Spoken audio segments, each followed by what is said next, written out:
and welcome to Hello. another edition of Hello. How you doing, Mike? I'm good. How you doing?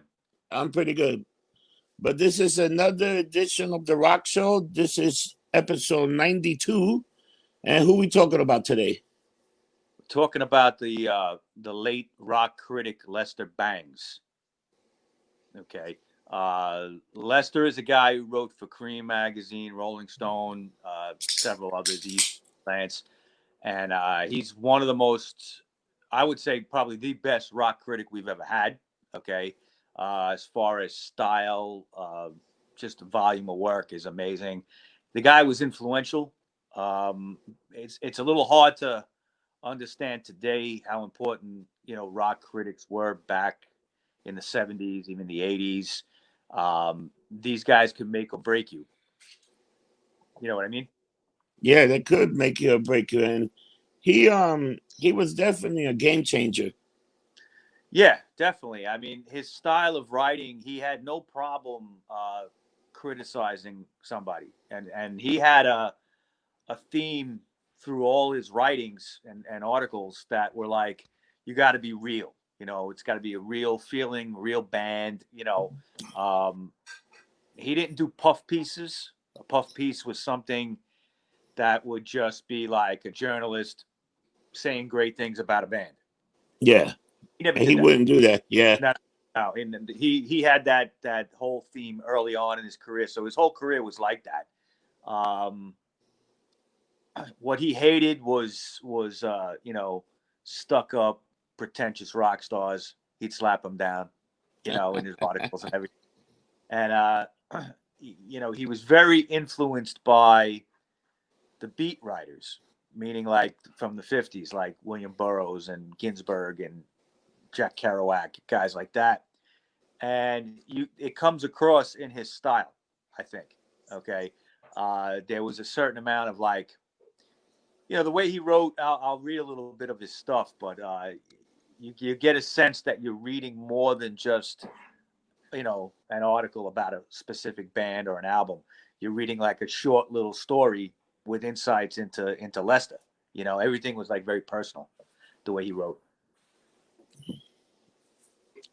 So far so good, Mike.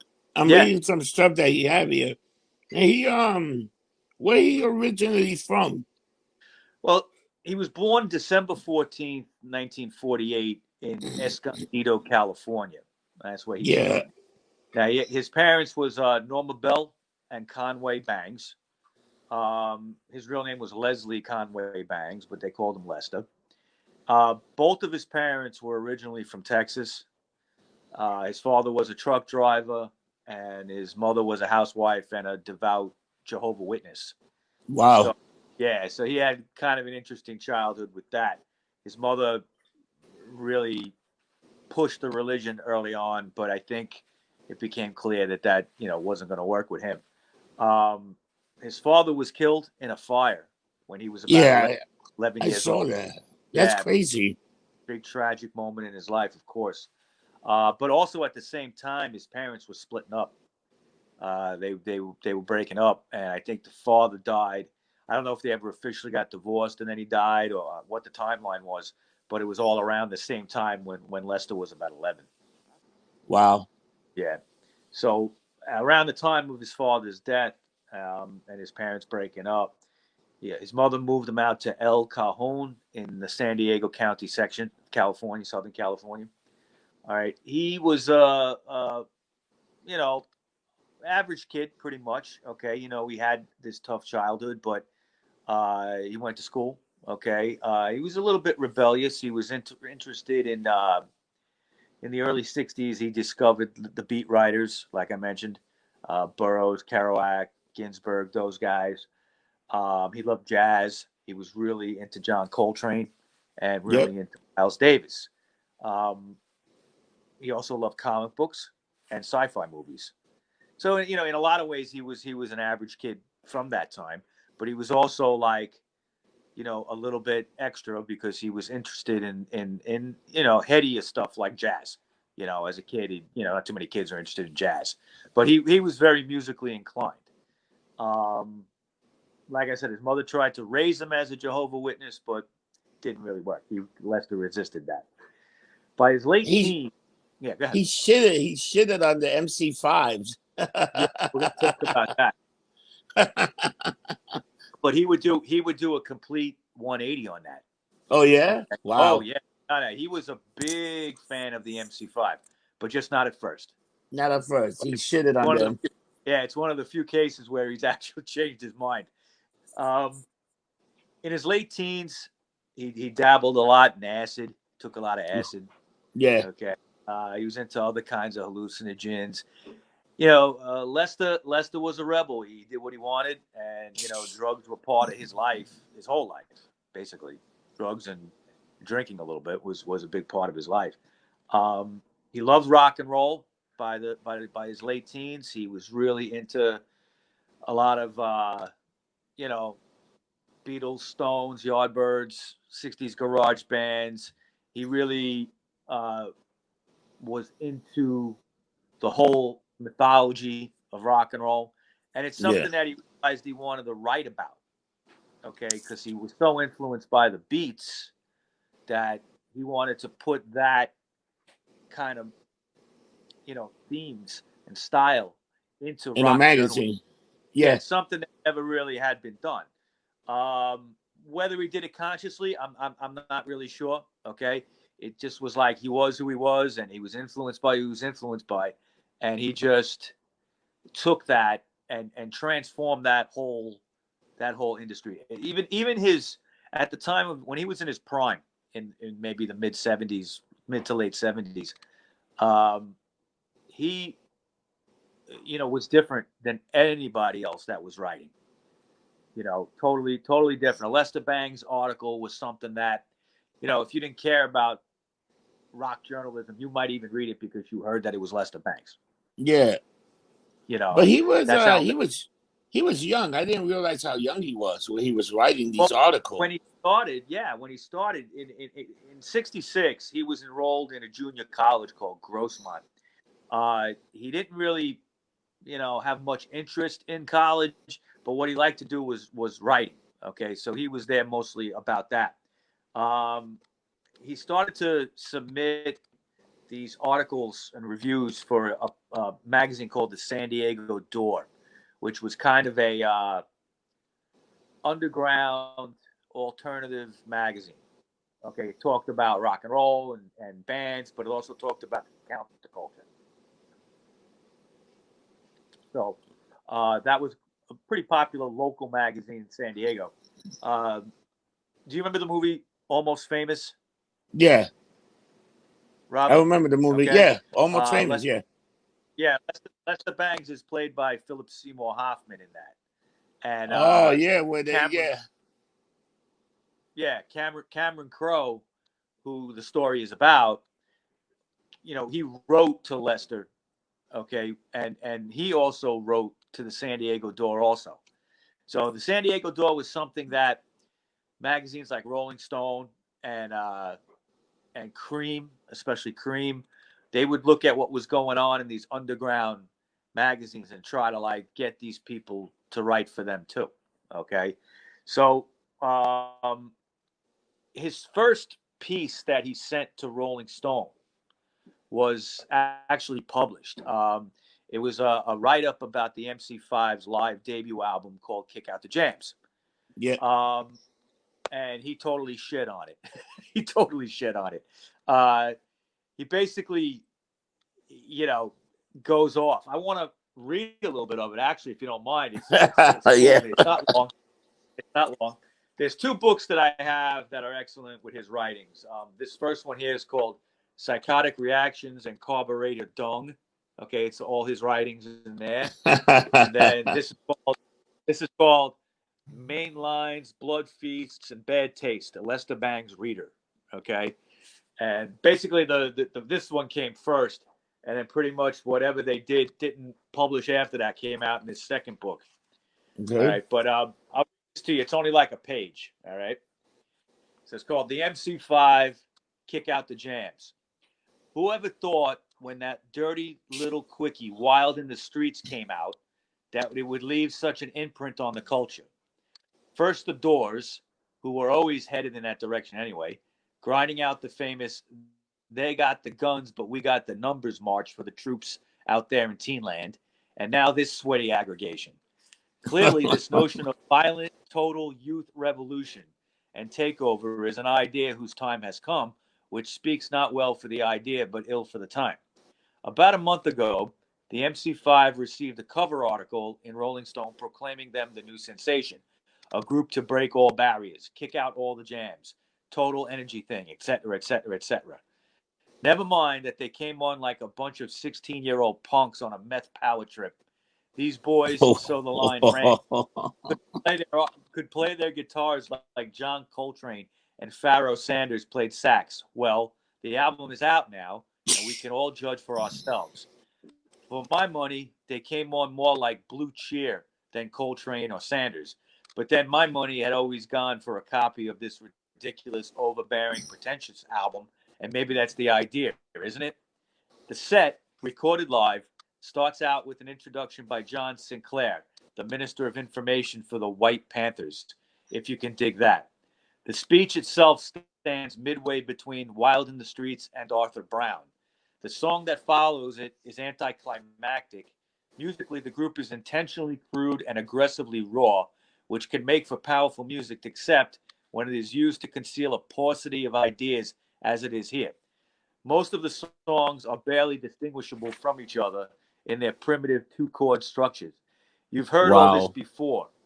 Such notables as The Seeds, Blue Cheer, Question Mark and the Mysterians, and the Kingsmen. The difference here, which will sell several 100,000 copies of this album, is in the hype. The thick overlay of Teenage Revolution and Total Energy thing, which conceals these scrapyard vistas of cliches and ugly noise.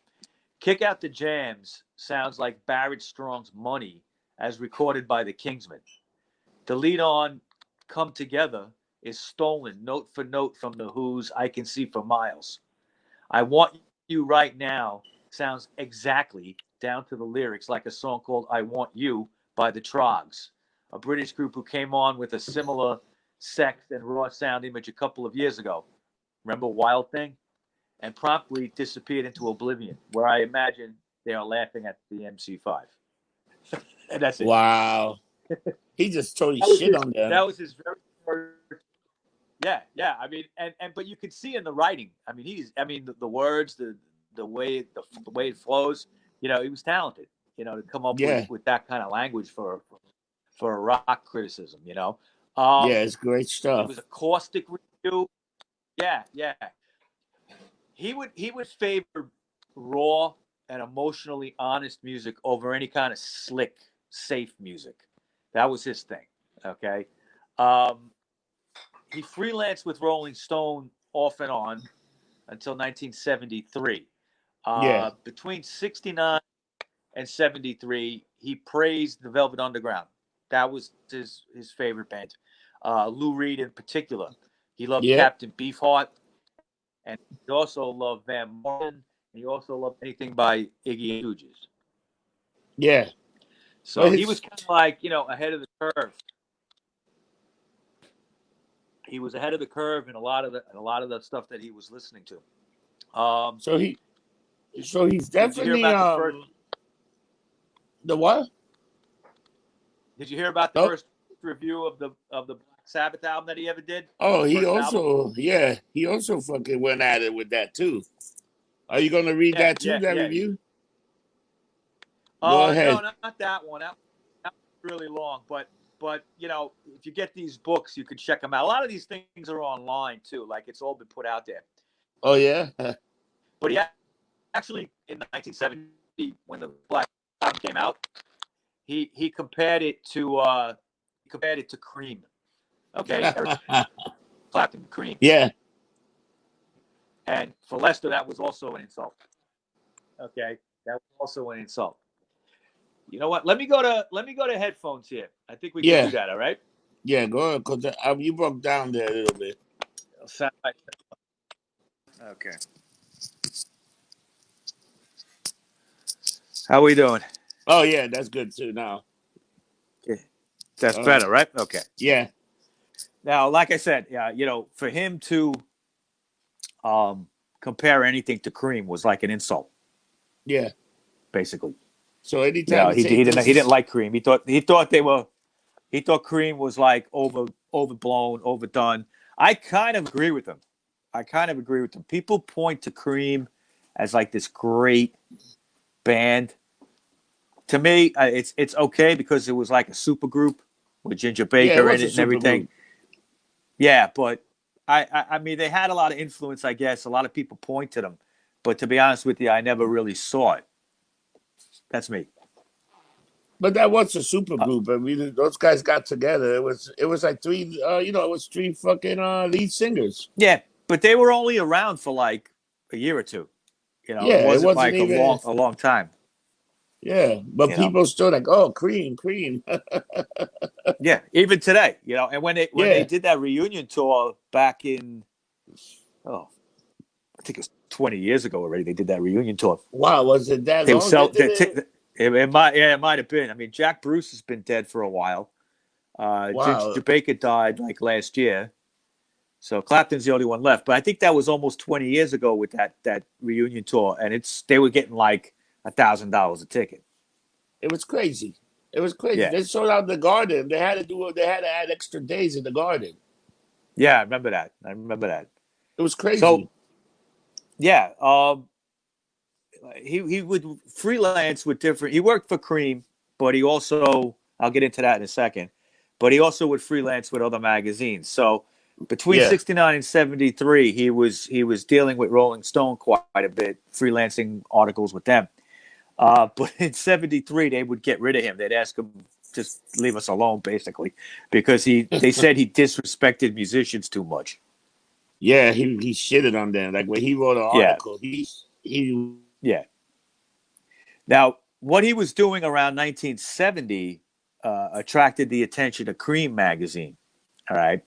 And he ended up moving out to Detroit and would eventually become their editor of Creem magazine. Remember, we had Robert Duncan on a few weeks ago, yeah. and Duncan was good. he was great, and we talked about how Creem got started. It was an alternative rock magazine, dealt with a lot of Detroit bands, but also bands that nobody would really talk about in the mainstream. Yeah. Rolling Stone. If you look at Rolling Stone then, compared to now, it was edgy. Okay, Oh back yeah, of then, course. but Creem was even edgier. You know what I'm saying? Yeah. They took things to a different level. And in '71, he wrote this feature article about Alice Cooper. And right after that, it was a hugely popular article, and he would be named the magazine's editor in '71. He would live in Detroit for the next 5 years, claiming that it's rock and roll's only hope, Detroit. Yeah. So He pretty much was like, yeah, because he loved Detroit. He fell in love with Detroit. yeah, yeah. I mean, Detroit in those days, the music scene there was probably the most happening in the country, other than maybe San Francisco, okay, which had really been big in the late '60s. But Detroit, but it was a different kind of music coming out of Detroit. It was the heaviest, hardest rock and roll that you were going to hear was coming out of Detroit. So bands like the Stooges and the MC5 and Alice and stuff like that were all, totally different than anything else being. They were kind of like the anti hippies in Yeah, they Detroit. were very They anti-Hebrew. yeah, yeah. Now, one thing that Lester hated was like a pompous, stuck up rock star. Okay. So there's this one article titled Of Pop and Pies and Fun, Part One. Okay.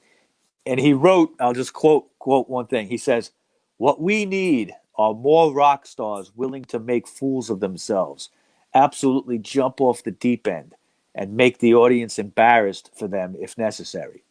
So long as they have not one shred of dignity or mythic corona left, because then the whole damn pompous edifice of this supremely ridiculous rock and roll industry set up to grab bucks by conning youth and encouraging fantasies of a pissant youth culture could collapse. And with it would collapse the careers of the hyped talentless non-entities who breed off it. So Wow. I mean, that's Yeah. some tough words, some tough Yeah. words right there for the industry. But I mean, he was right. What he was You looking at he would have was take that article today, he would have been done. He would have been fired. probably, yeah, probably somebody would have a hissy fit. Yeah, Yeah. but what he was talking about was the early '70s rock scene. You had the Detroit underground kind of stuff, but Yeah. what was in the mainstream? Zeppelin. Okay, now I'm not going to bash Zeppelin, but at the same time, they were kind of symbolic of this like excess. Okay, 20-minute guitar solos, 20-minute drum solos, things like that, and Lester was kind of like, he was banging the drum for late '60s, mid to late '60s garage rock to kind of come back. Yeah. All right, and that's what he viewed as the real rock and roll. I mean, in that article I read, he compares the MC5 to the Kingsmen. The Kingsmen did Louie Louie. Yeah, All right, Louie Louie. that's and that's the kind of stuff that Lester loved. But he would hang with he reviewed Zeppelin and all that too. Okay, he would do reviews about them and not totally bash them. So he knew when to say stuff and when not to, I guess. Now, You know what it was, sometimes but that the Creem magazine that he worked for, like they were doing people like Blondie, they were doing people that would never get exposure or that much review from like a magazine like the Rolling Stone. Because exactly, yeah, Rolling Stone was doing pretty much popular music. That's pretty much what they were. they They they were, they were top 40 at that yeah, point, yeah, and occasionally, specifically with the Lester Bangs articles, yeah. that's when they try to be a little edgier. But most of the time, Rolling Stone was pretty straight, mainstream. It's safe, And safe. safe music, right? Yeah. Exactly.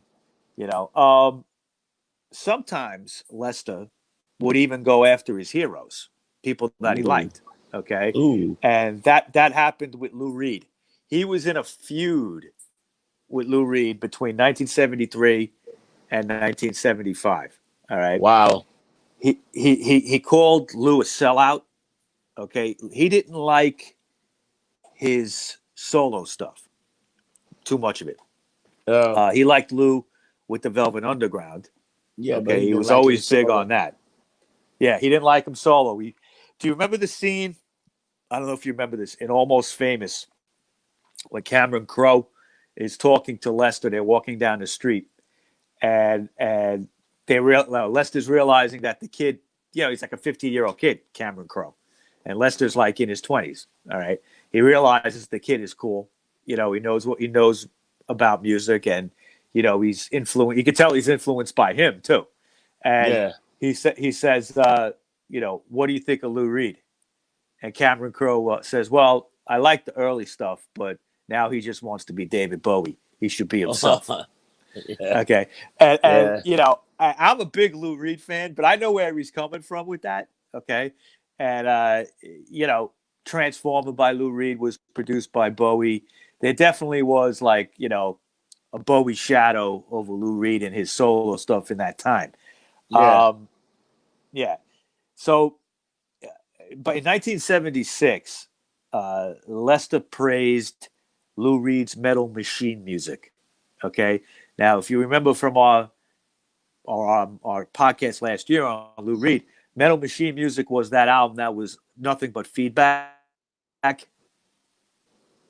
It was all just guitar Yeah. feedback. Yeah. It Okay. was great. Yeah, it was. Yeah, it's just feedback. There's no Noise. songs. No, no, noise from It's Lou just noise. Reed. Yeah, yeah. So I got the article here. Okay, I'm gonna read from it here. It's only like it's a couple of pages, but it's about 4 pages. But I think it's really interesting. All right. Yeah. Let's go. So it says it's called the greatest album ever made. Now, think about that. Lou Reed comes out with an album of just feedback. Okay, and he did it to piss off his record company. It's not even an album of songs, and he's calling it the greatest album ever made. So it has been suggested that in my annual regress report to the stockholders published here last month, that I neglected in all 5,000 words to ever once mention why Metal Machine Music is a good album. So, here, especially in the light of Coney Island Baby, are the reasons. Number one, if you ever thought feedback was the best thing that ever happened to the guitar, well, Lou just got rid of the guitars. Number two, I realize that any idiot with the equipment could have made this album, including me, you, or Lou. That's one of the main reasons I like it so much. As with The Gods and Tangerine Dream, not only does it bring you closer to the artist, but someday, God willing, I may get to do my own Metal Machine music. It's all folk music anyway. Number three, when you wake up in the morning with the worst hangover of your life, Metal Machine music is the best medicine. Because when you first arise, you're probably so fucked that it's still drunk that it doesn't even really hurt yet. Not like it's going to. So you should put this album on immediately, not only to clear all the crap out of your head, but to prepare you for what's in store for the rest of the day. Number four, speaking of clearing out crap, I once had this friend who would say I take acid at least every 2 months just to blow all the bad shit out of my brain.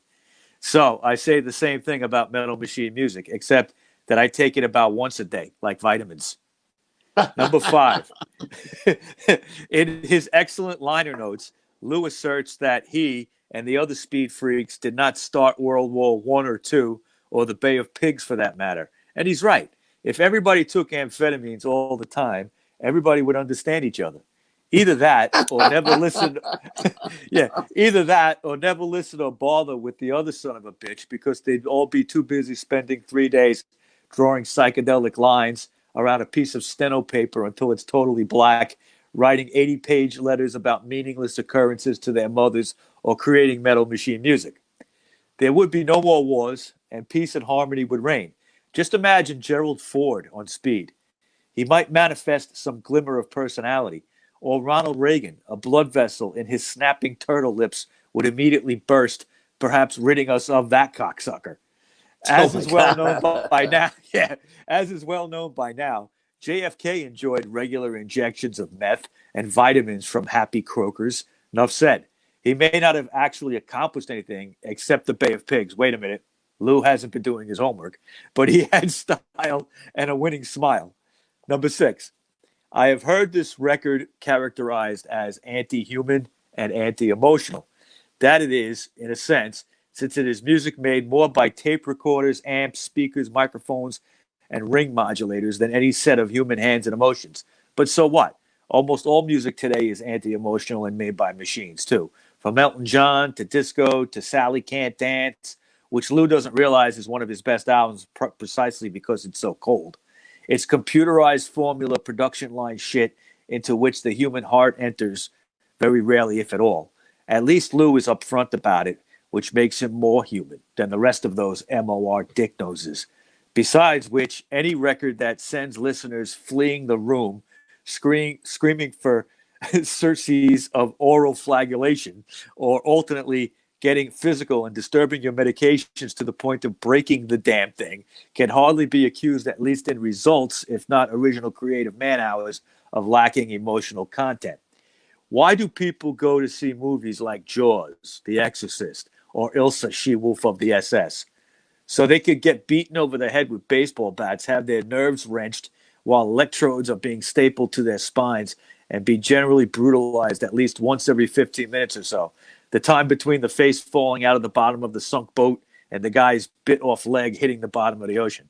This is what today is commonly understood as entertainment, as fun, as art even. So they've got a lot of nerve landing on Lou for Metal Machine music.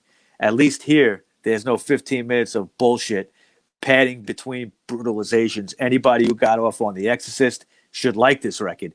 It's certainly far more moral a product.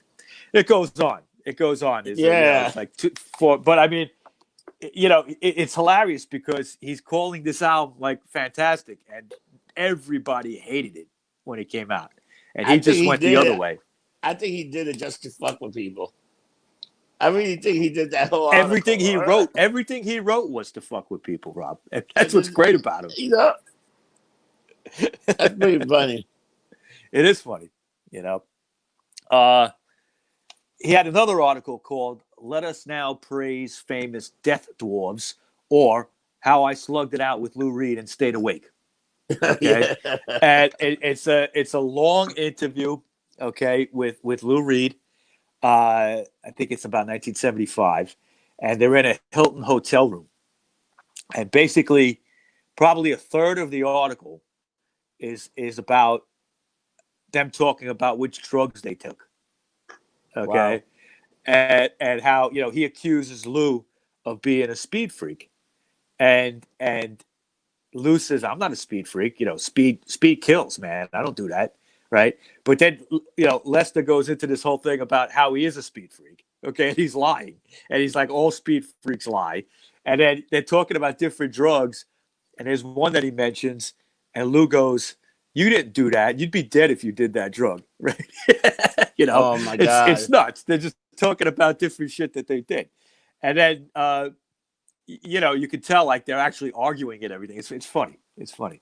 I mean, how many times do you see an interview and the people start arguing with each other and then it Oh gets yeah. published? It You know what? never You know happens. what's and then look how he died. Look what he died of. Yeah. Well, He pretty much yeah. died I of mean, an like I said, overdose. drugs. Right. I mean, drugs were always a part of his life. And sometimes more than others. But one thing Lester always warned about to people, and it's shown in the Almost Famous movie, is how rock critics kind of just create this industry of cool. Okay, and industry of cool was an expression that he made up. Basically, what he meant by that was a lot of bands would go into an interview with a journalist with the idea that the journalist is gonna just make them look cool. All right. And that's shown in the Almost Famous movie too. All right. Because that band Stillwater asked Cameron Crowe, just make us look cool. Just make Yeah. us look good. Okay. And Lester was like, you can't, he when he in the movie, and this happened in real life, uh, when he was advising Cameron Crowe, he says, don't make friends with them. Don't become friends with them. Then you're just a fan and you can't write critically The article. of Yeah. them. Yeah, and in that whole movie, and it's a great flick. I mean, he gets kind of sucked into the tour with Stillwater, and he's hanging out with the groupies, and he's having fun, and he doesn't really do any drugs, but he ends up losing his virginity by a bunch of groupies. He's like a 15-year-old kid, Cameron Yeah. Crowe. He had a Yeah, great time. yeah, but It's fucking you great. know, yeah. I mean, Lester was always like, you got to be real. You can't make a puff piece and just flatter these guys. That's what they're gonna want you to do. They're gonna give you drugs. They're gonna give you groupies. They're gonna hang out with you, and you want to hang out with them because it's cool to hang out with rock stars. Yeah. All right, and one thing about Lester, you know, had Lester his whole life he thought he was uncool. Okay, he didn't think he was like that cool. I mean, he was, but he was like a quiet, in his time at home, he would sit at home alone sometimes and, just write. And, he wasn't always out there with the rock stars. A lot of people thought that wasn't really true, but he had this quiet side to him. In the early 70s, Lester started using this term called punk rock. All right. Now, what he'd used it for was to describe the 60s garage bands that he loved so much, bands like the Trogs and the Yardbirds and stuff like that, Kingsman. Uh, but he also used it in reference to the Stooges and the MC5. He had totally done a 180 on the MC5 after that first review. When Back in the USA came out, their second album, he loved it. High Time, he loved it. Uh, Creem magazine started kind of using that word too, punk. Okay. And they used it when 76 came along and you started seeing bands, they called them punk bands. Now, also there was Punk Magazine, which was started by Legs McNeil and John Holstrom, and they take credit too for using that term. So I'm not quite sure who invented it. I always kind of figured it was more Legs McNeil, but Lester was actually using that word in the early 70s. So, and again, in those days, punk was a lot more insulting than it is now. Yeah. If you called somebody a punk, they could take it like, like a prisoner taking it up the ass is called a punk. Yeah. Okay, in jail. All right, used to be called that. So it could have been taken that way, but so it had a little bit more of a negative connotation than it even does now. Um, when he was with Cream during punk rock times, '76, he would be with another writer named Nick Tosches and Richard Meltzer. All right, and the three of them together working for Cream, they were called the Noise Boys because of the music that they loved. But like basically, and if you remember the Robert Duncan interview, the office at Cream was insane. Okay, Yeah. It was it was must just have a been party. It was a party. Yeah, it was a yeah. party every day. Okay, everybody getting fucked up and all that.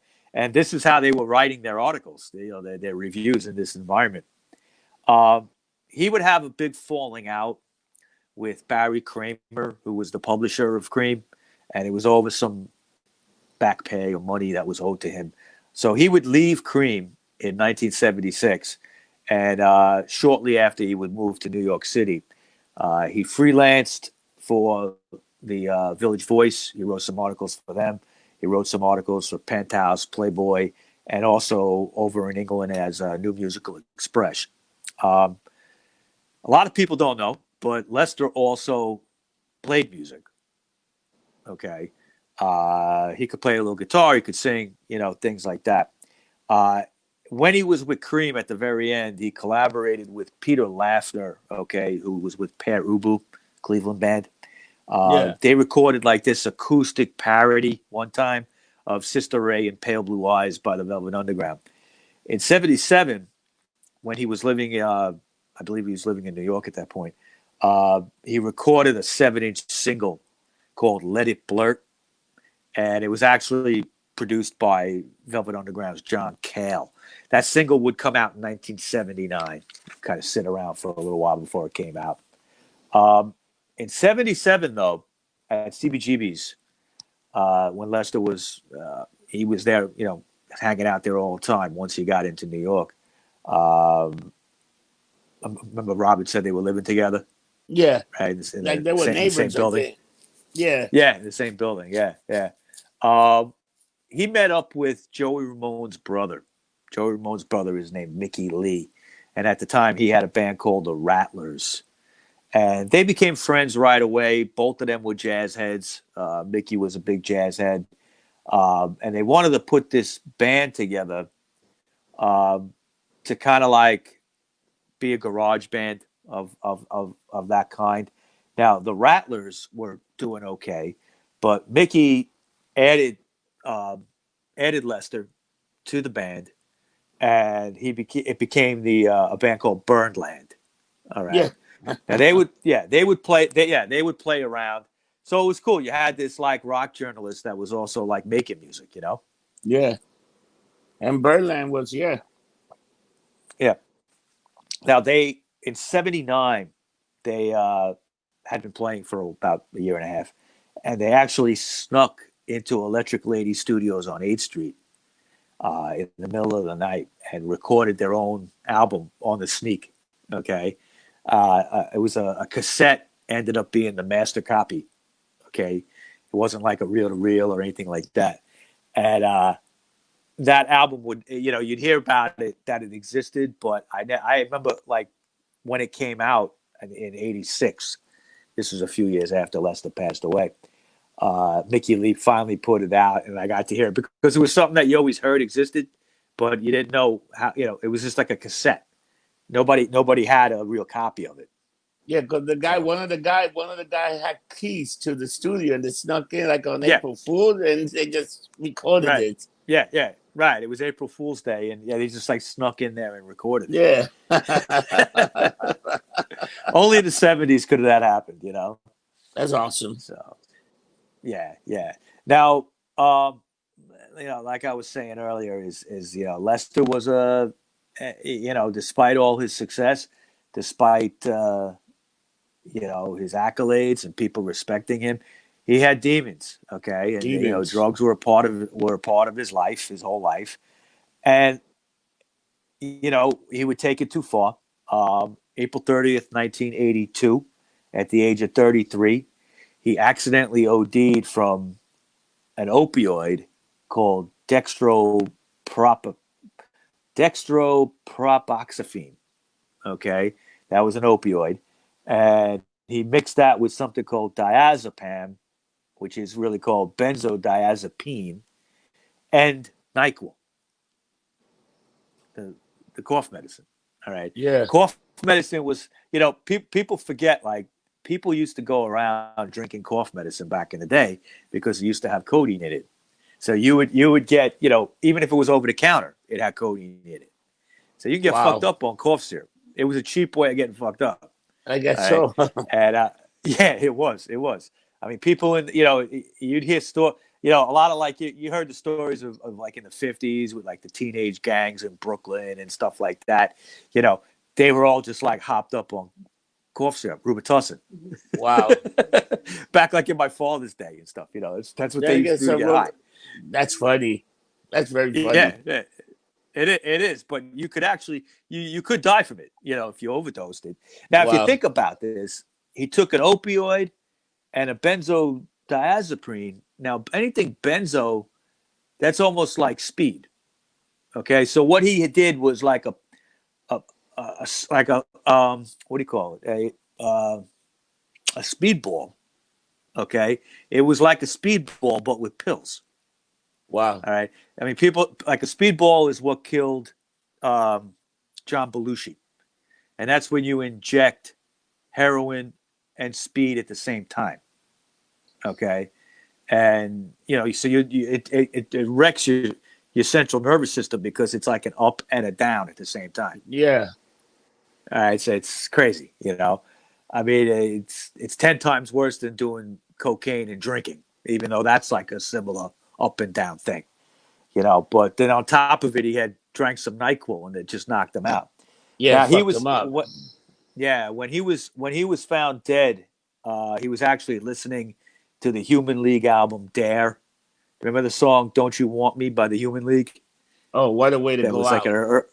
yeah. He went out listening to that, man. Yeah. Supposedly the album was on the run out groove at the end, just going around and around and around, and he Oh was found shit. he was found on his couch. Yeah, Wow. so sad way to go out. But his writings, just like any artist, okay, is that dies. His writings are with us forever. Okay, like your music would be with you forever. And I actually, I've read that Carburetor Tongue book. I've read this like 10 times. It's Wow. a great book. It's like reading literature almost. It's not like a rock critic. You know what I'm saying? It was like real writing. Real creative writing. Um, Not bad. yeah, I love it. I love it. So that's all I got for you today, Mr. Rossi. Not bad. Pretty good. So we discussed the history of rock critic Lester Bangs. And what a fascinating life, man. What stuff that he did, and such a young kid to be such a great writer and gone so Yeah, quick and fast. yeah, and a lot of people have cited him as an influence. One band that was very outspoken was REM.